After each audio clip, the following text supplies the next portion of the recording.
ఇప్పుడు వచ్చి పక్కకు రాదని బెదిరిస్తాడు.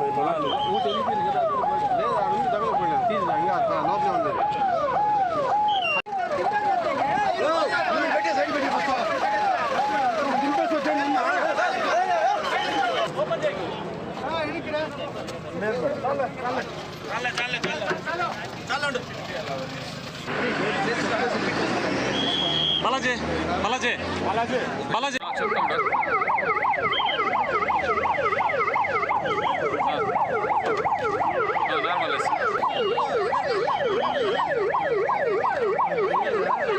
ఇన్ఫర్మేషన్ ప్రకారం మార్నింగ్ 6 గంటలకు కేఆర్పురం నుంచి బయలుదేరేసి వాళ్ళు దారిలో బ్రేక్ఫాస్ట్ చేసుకున్న తర్వాత టువర్డ్స్ తిరుమలకి వెళ్తూ ఉన్నారు. దారిలో ముందున్న లారీ వెళ్తున్న లారీని వీళ్ళు వెనక నుంచి వచ్చి ఢీకొనడం జరిగింది. ఢీకొనడంలో దాదాపు మొత్తం ఆక్యుపెన్స్ అందరూ 5 మంది ఉన్నారు. ఆక్యుపెన్స్ 5 మంది చనిపోయినారు.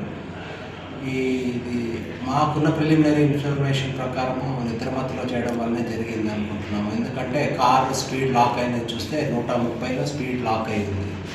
స్పీడ్ లాక్ అయిన ఉద్దేశంలో అంత స్పీడ్లో బండి బ్రేక్ వేసినట్టు కూడా ఆ స్పాట్ ఆఫ్ యాక్సిడెంట్లో ఎక్కడా లేదనమాట. ఒకవేళ బ్రేక్ వేసినా స్కిడ్డింగ్ మార్క్స్ వస్తాయి అన్నమాట. దీని మెయిన్ నిద్రపోయి చేయడం వల్ల అనేసి ప్రిలిమినరీలో ఇన్ఫర్మేషన్ మాకు ఉంది. పోలీస్ వాళ్ళు దర్యాప్తు చేస్తున్నారు. నెక్స్ట్ ఇన్ఫర్మేషన్ కూడా జరుగుతుంది. కంపల్సరీగా రెస్ట్ ఉన్నప్పుడే బయలుదేరి రావాలి. కంపల్సరీగా నిద్రమత్తులో జరుగుతున్న యాక్సిడెంట్స్కు చాలా ప్రాణాలు పోవడం జరుగుతుంది. ఇప్పుడు వాళ్ళ ప్రాణాలే కాకుండా ఆక్యుపెన్స్ కానీ రోడ్డు మీద ఉన్న ప్రాణాలు కూడా పోవడం జరుగుతూ ఉంటుంది. ప్రాణం విలువ చాలా విలువైంది. చాలా జాగ్రత్తగా నడపాలి.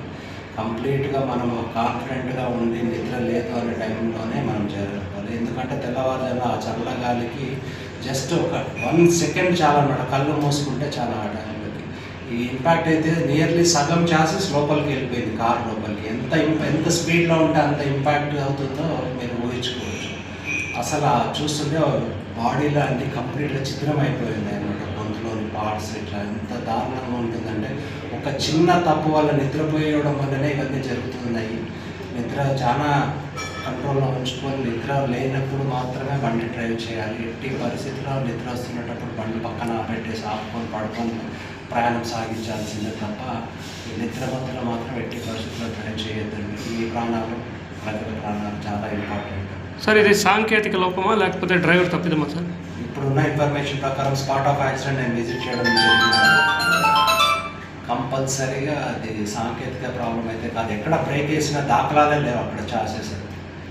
ఆ కొట్టడంలో అంత స్పీడ్లో బండి ఎంత దూరం వచ్చేసిందంటే సుమారుగా 100 మీటర్స్ వరకు వచ్చేసింది.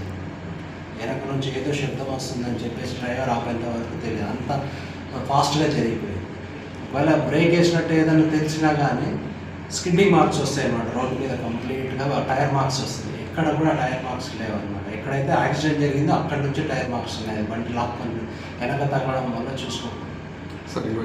ఇన్ఫర్మేషన్ 9:15 ఆ టైంలో ఇన్ఫర్మేషన్ వచ్చింది జరిగిందని ఇమీడియట్గా వెళ్ళి అక్కడ చూస్తే బండిలో నుంచి ఒక్క బాడీ మాత్రమే తీయగలిగినాము. మిగతా బాడీస్ అన్నీ తీయాలి అంటే కంపల్సరీగా వెహికల్ తీయాల్సి వచ్చింది. జేసీబీలు అరేంజ్ చేసాము. పక్కన ఉన్న బండి తాళ్ళు కట్టి బండి మూవ్ చేసేసి వెహికల్స్ అనేవి షెడ్యూల్ చేసి ట్రాఫిక్ను రెగ్యులరైజ్ చేసి